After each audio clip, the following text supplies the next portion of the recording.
Hello everyone. Before today's episode, I would like to take this opportunity to tell you about PowerHourPod.com. With the NFL season around the corner, NFL DFS is back. NFL DFS is a different way of playing fantasy football. As a subscriber of PHP last year, I cannot be more happy about my growth as a DFS player. Last year, we have premium content such as articles, podcasts, and a Slack channel to help us break down each and every single slate that's offered on DraftKings and FanDuel. This year, PHP is dedicated to become even better with added tools. We have tools such as the wide receiver cornerback matchups, where you can quickly break down where your wide receiver would line up, where the cornerback would line up, and exploit the matchups that are available from week to week. We also have an injury tool which will let us know if a player is in and out of the lineup, how it would affect the team as a whole, and how it will affect your preparations in lineup building constructions. If you are interested in subscribing, use my promo code FFDynasty101 to get $10 off your subscription. Once you're subscribed and become part of the family, there are tons more discounts being given to you for other sports as well as postseason NFL. Don't miss this opportunity now. Join the team and become a better DFS player.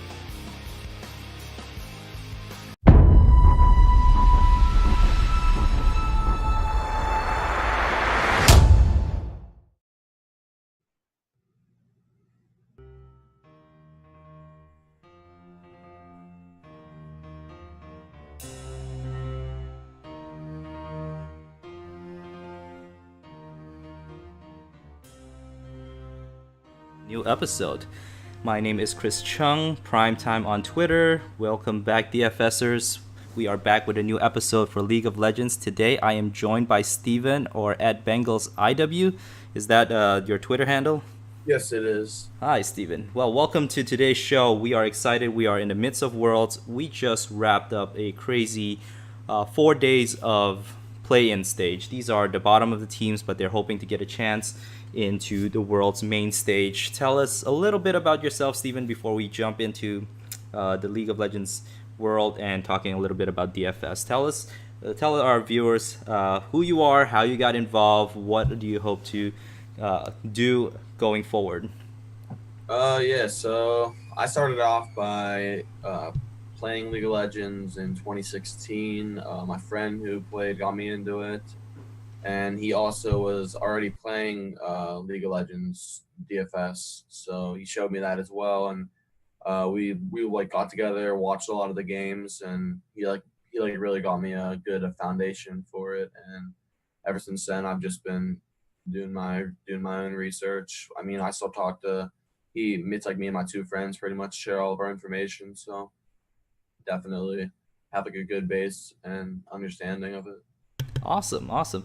And so, if you don't mind me asking, what season of Worlds is this for you? We are in season 8, so how many have you been following? This is the third Worlds, I believe.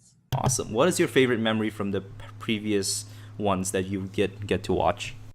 Um, well, I don't know. For me, probably I would say it's just like every time SKT loses, just because I just like I hate seeing like a top dog, I guess you'd say, and they were Hmm. considered that for so long. And I guess last year, like whenever Samsung won, I was just that was just exciting seeing someone else other than SKT succeed. Yeah, absolutely. I mean, this we always root for the underdogs, and we don't want to repeat winners, right? So Mm-hmm. last year was kind of interesting. I did not expect Samsung to win, but they I did. don't think anyone did, honestly. um, I was new to it, fairly new to it. So we got a chance to be excited again this year. So let's dive in then. The play-in stages is finished. We are now down to the last 8 teams that still needs to play to get a chance slotted in each group. What has been your impression of the play-in stage? Well, I'm looking here, and pretty much I would say everything went as planned for me, except for probably I'd say Detonation Focus me winning. I don't think anyone really expected that to happen, as well as I mean, Infinity surprised a lot of people. I'm assuming most people thought Direwolves would make it. I mean, I was rooting for them. They've been trying to get to the next level for so long, and they just are really struggling. And I mean, Ascension, everyone knew was going to be pretty bad. So, I mean, with that, I'd say it was pretty expected. Obviously, Cloud9, EDG, Supermassive, and uh, G-Rex would make it. So, pretty Y- much expected from me. But I think this next part is definitely going to bring some good matchups. Pretty much every team's solid. So, Yeah, absolutely. And it's like yourself, I was surprised by DFM. I really am probably underestimating LJL, or perhaps it's just it's what LJL does that make people doubt them. But here they are. They made it. They had to go through tiebreakers to make it into this play-in. I think this is where the train stops because their first matchup and their only matchup probably is against Edward Gaming. Now, yeah. they do remind me a little bit of Gigabyte Marines of last year, where they just came out firing, surprising teams, upsetting certain matchup. But it's a good story, and this is why the play-in stage matters. But that did cost me some fantasy games naturally by not picking them. Infinity Esports is also another one.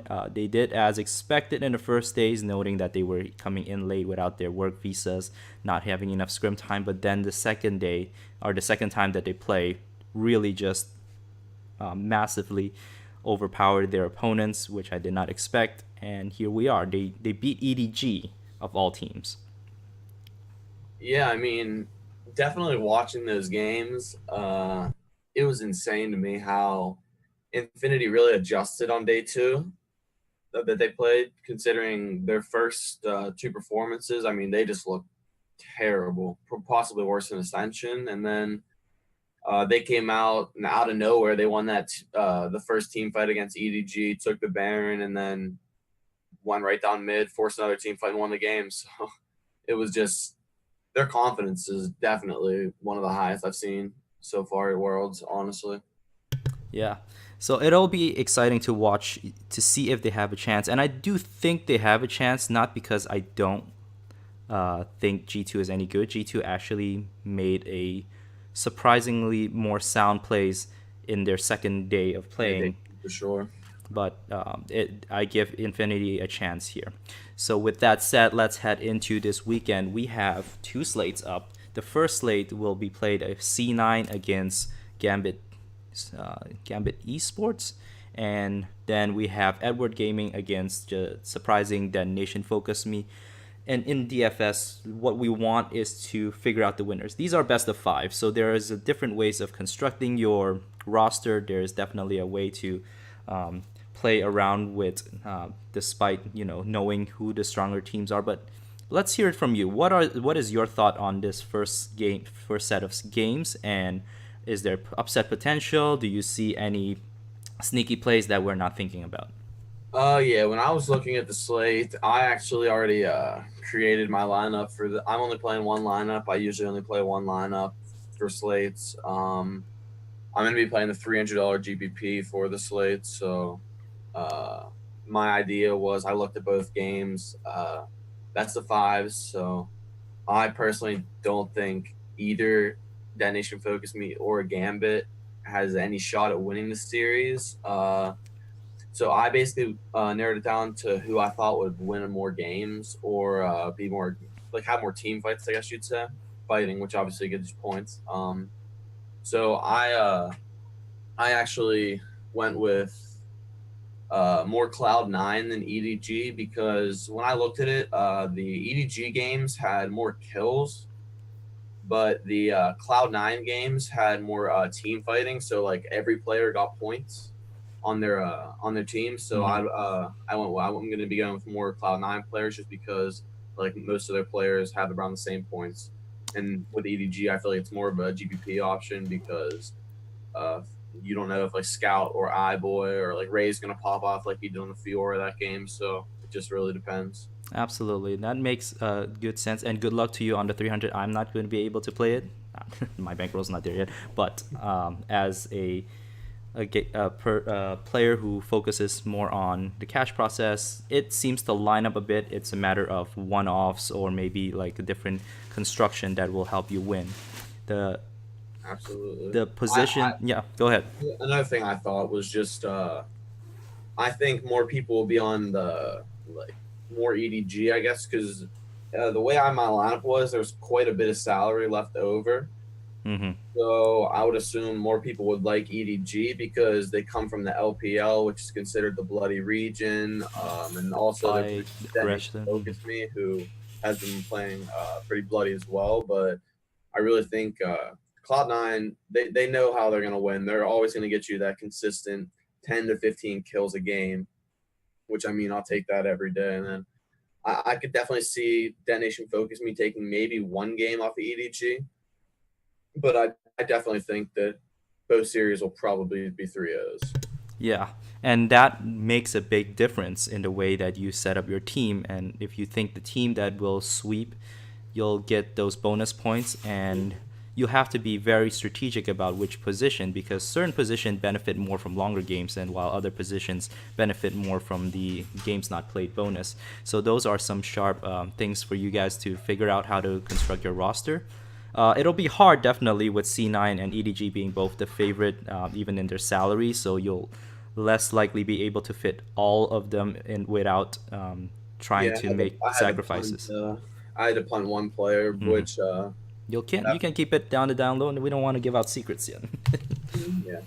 But there are ways around it, and this is a best of five, like you mentioned.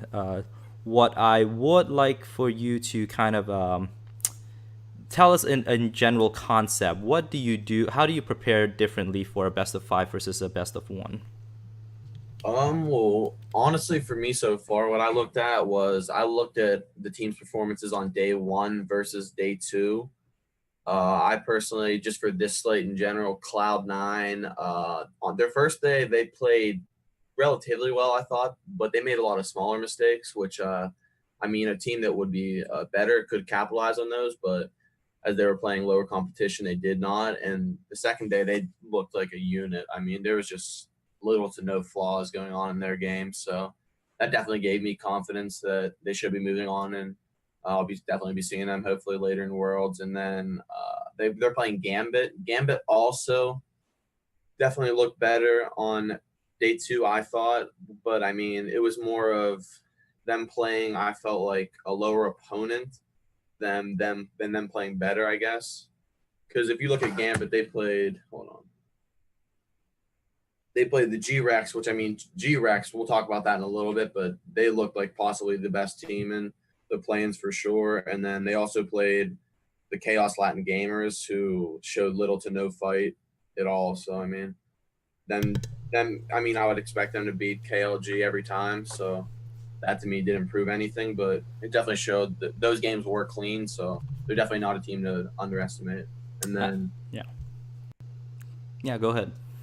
for the other matchup, Edward, uh, they on day two, that game they lost was quite, uh, what's the word I'm looking for? An Confusing, I guess anomaly, you could something say. that they Yeah. might have I just feel like that's overlooked. just Yeah, I feel like it's also because that showed to me how they need to play clear love, I think, because if they play clear love, I'll definitely like more Cloud9 just because of like anyone that plays knows that clear love's a lot less aggressive than Haro is. So Yeah, and that made a big difference once they subbed in Haro for day two of their matches. It looked like they don't look the same, not the same as dominant, but also like you said, Clear Love is not as aggressive, so he's not the one to rack up the points.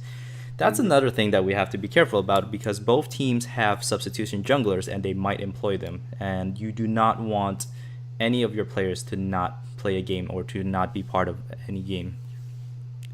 Yeah, for those two teams, I would say playing the Cloud9 jungler would be pretty safe, Hmm. as I don't see them subbing Svenskeren in because for what I gathered from just researching and like reading articles and stuff, it seems like whenever they didn't even want to really bring any subs, but they brought like obviously Svenskeren because of his experience at Worlds and stuff like that, and also they only like wanted to play him whenever Golden Glue was in mid Hmm. because they have good synergy. So I couldn't see them subbing in Svenskeren when Jensen's in mid, which I mean Blabber's been playing phenomenal anyway. So I feel like if you had to pick one of them, I would definitely pick Blabber, as I believe he'll even if they lose the game, I think they'll keep him in. But it's definitely still not a risk that I would like want to take. Awesome. Yeah, that is something that hopefully our viewers can benefit from. Definitely noting those kind of information that we have to dig in. The information is not very much easy to find, especially when how teams think about their players. But experience is one thing, huge thing. International events are so different than their own regional games, and having Sven Skaren's experience there will probably help them prepare, if not be a secondary coach to them, because he's been there before. So, with that breaking down of the first game, hope you win. Hope you take that down. Let's move on to our second game of the weekend. We have G2 against Infinity Esports and G-Rex against Supermassive. Your thoughts? Yeah, for day two, I definitely expect a lot of variation with lineups. I think a lot of people are gonna ride the Infinity hype train. I will not be one of those people, but I do think they'll be a popular GBP play for sure. But for cash, I'm definitely going to be sticking with G2 and G Rex. I would have to say G Rex has looked by far way better than anyone expected, and I mean Supermassive. People were quite high on them. Uh, they they definitely played better last year than I think they did this year. So for me, I won't be playing them. And the fact that G-Rex look so good made that decision quite easy for me. So I'm more worried about the first series. I think that uh, Infinity definitely has a shot at taking at least a game, maybe even taking it to 5 games with G2. But I definitely think G2's adjustments, they showed it in the death bracket for just to get the worlds. They definitely showed that they can make adjustments. So I definitely favor them in that series. Absolutely. That game could be much closer than we initially expected, Mm-hmm. and I do want to say that maybe because of my involvement at LCS, the whole spring split and summer split breakdown, that I'm more familiar with them, Mm-hmm. and that might be some of my biases, but I will not let that get in the way of winning DFS here. Um, with that said, having a 5 game series or projecting it to be a 4 or 5 games, which position do you think, or which player do you think from either team will benefit from these longer games rather than from the games not played bonus? Yeah, well, for day two, I would say if I had to guess, I would say G2 would take it 3-1. I'll say.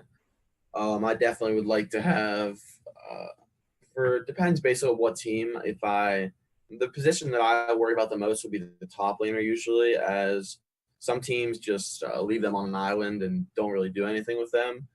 But G2 is definitely not one of these teams. I always target Wonder, Yankos, and Perks. Yarnin before Worlds, I would have stayed away from, but his performances have been better than Perks in most games. So I mean, I feel like any player on G2 is viable. Uh, Wadid has been a little shaky.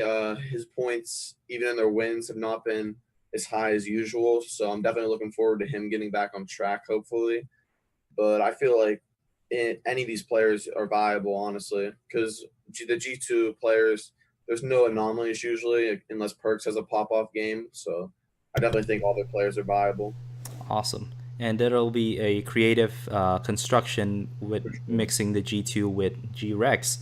And G-Rex, there's what else is there to say? They are dominant. My previous guest, Waves, has been pumping them up and noting that they are a good team. Maybe not world's main event worthy yet, but they are a good team. For him, he even said that he prefers G-Rex over Matt, who are already in the main stages. Um, And I and would, I would agree with that for sure. what is your sense of how they're using or their style of playing from just watching their play-in stage? Do they? They're playing stage for me. I've watched quite a bit of LMS, Mm-hmm. so I'm quite familiar with the league.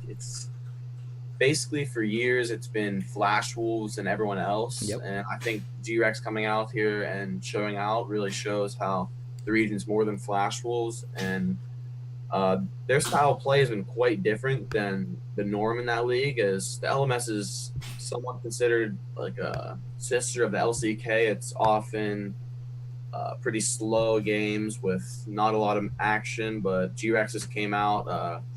Bebe the jungler has definitely been their key turning point, I would say, as he is a relatively new jungler to this split. So him definitely pumping him up, and I think his kill participation is something around like 85%. It's incredible. So he definitely makes a team churn, I think. So I'll definitely be locking him in my lineups, but I think G-Rex is the real deal.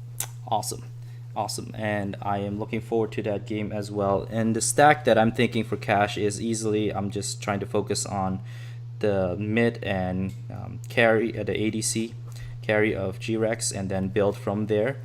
I Mhm. note that Wavez does tell me that PK was very dominant top laner. So I will have to play around to see which one fits for salary purposes. So that's where I'm headed for cash. Well, that's it for the play-in. And with noting that, we have where we predict that Edward will advance, C9 will advance, G2 will advance, and G-Rex will advance. Now let's look into the main event. We don't have the salaries yet. We don't know who's playing yet, but we do have an idea which teams are going to be facing off with who's in what group. And I'm sure you had the time to kind of break down. There's tons of shows, but I want to hear from your perspective. Give us a little preview of your thoughts on the world's main stage. Well, just looking at the matchups so far, the confirmed ones are KT Rolster versus Liquid. Um, I'm obviously from NA. I would like to see NA succeed, but I mean, I just feel like KT, this is their year. I think they definitely have a very good shot at winning Worlds this year. I do believe so. They're definitely one of the top teams. I wish Liquid could win, but I don't see any NA team competing except maybe 100 Thieves, just Hmm. because I feel like 100 Thieves players have good experience with Someday and Ryu. Mm-hmm. Hopefully they play Cody's son. Oh my gosh. I do believe they took him and not Rikara, so Yes, yes. I'm not sure what that was all about, but hopefully they got it under control, and I'm definitely looking forward to seeing them play. The next matchup would be the Fongbu Buffalo versus the Flash Wolves, and this is my matchup right here where I think I could definitely take some GPPs down Ooh. for hopefully this Wednesday. Mm-hmm. I'm all aboard the Buffalo train. I think they're going to come out and shock the world. I really do. A lot of people don't know anything about them, Mm-hmm. but they are from the Vietnam region. They beat the Gigabyte Marines. That's their region. They end up beating the Cube Adonis to get here 3-1, but they've looked extremely dominant all season. And any team from this region, you don't know what you're going to get, but I definitely think that if you have the Buffalo and they do win, I mean, they're going to be aggressive, probably putting up 20 to 25 kills. So they are playing the Flash Wolves, which, like I said, they are very dominant. So I would not use the Buffalo in cash, but I would say that if you did put a GPP lineup in and they did happen to take down Flash Wolves, which I definitely think is possible, you would be looking at some serious money. So that's definitely a good variation to have. I would obviously still stick to Flash Wolves and cash lineups, but it's definitely an interesting matchup. Mm. Yeah, and this is where it shows where guys like you who do their homework, who get to watch the games and pay attention, because you're right, Buffalo is not a very well-known name even on the international stage, but everyone know who Flash Wolves is, and you can easily predict where ownership is gonna lie. So it's not a bad gamble if you are familiar, experienced in DFS, if you're familiar in sports betting. This is the prime spot where you get to look out for, and you only get this information from this show here, guys. So thank you, Steven, for just breaking down this, giving us a little preview of what's up ahead. Any thoughts about the rest of the event of Worlds? Um, well, I'm just looking to see any teams that I think I want to see 100 Thieves succeed. Mm-hmm. I definitely want to see an NA team do well. I think 100 Thieves probably has the best shot, as Liquid's group definitely is not favorable, I would say. I mean, they have some tough matches. Mm-hmm. KT Roller's obviously in it, so it's tough. I'm definitely predicting probably a LPL team to win it, Mm-hmm. or KT Rolster, which has looked extremely well. So, I mean, I definitely think that could. I mean, Flash Wolves are also up there too. If I had to guess, my top four right now would definitely be Invictus Gaming, Royal Never Give Up, KT Rolster, and those are definitely the top three. The Mm-hmm. fourth up for grabs, Mm-hmm. certainly. So I Yeah. don't see any EU teams doing very well. Um, NA, like I said, 100 Thieves is the only shot. I think we have Vietnamese team. I mean, will they win some games? They will, but they're not gonna Yeah. compete. So, but Absolutely. I think Absolutely. definitely the top three is those three, and Mm-hmm. unfortunately, we're gonna be stuck with boring games. But Well, that's let's hope it. the at the least the finals event will be exciting once all these Yeah, I'm big sure it teams will be. match. So. This is setting up for another great storyline for 2018 Worlds. I'm excited to be part of this year and be full in on the DFS side. And we are very lucky to have guys like you, Steven, to also provide the DFS content. We want more of you guys. It's because of more people playing that we are able to get these better contests, better prizes that are out there. And don't miss out on this weekend slate. There has been an amazing set of contests already posted out there.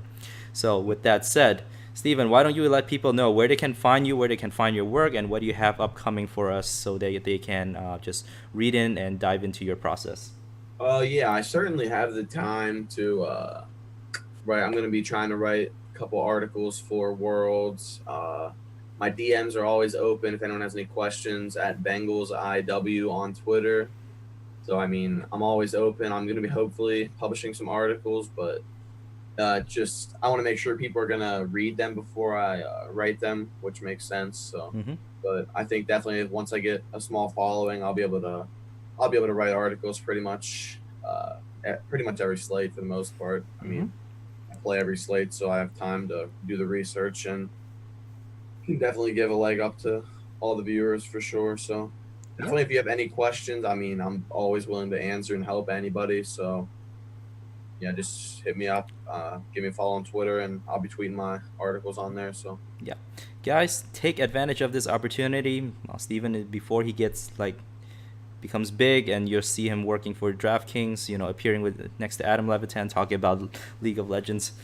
Now is the time. Now is the time when, we are all available to you to dig into our mind. We put in the work. We are not pulling this out of thin air, censoring myself. But we do put in the work, and we're hoping that you can make this an enjoyable event and help the esports DFS industry grow. So this is another episode of League of DFS. Thank you for joining me. Thank you for joining us, and hope if I don't take down a GPP slate, I sure hope that you do.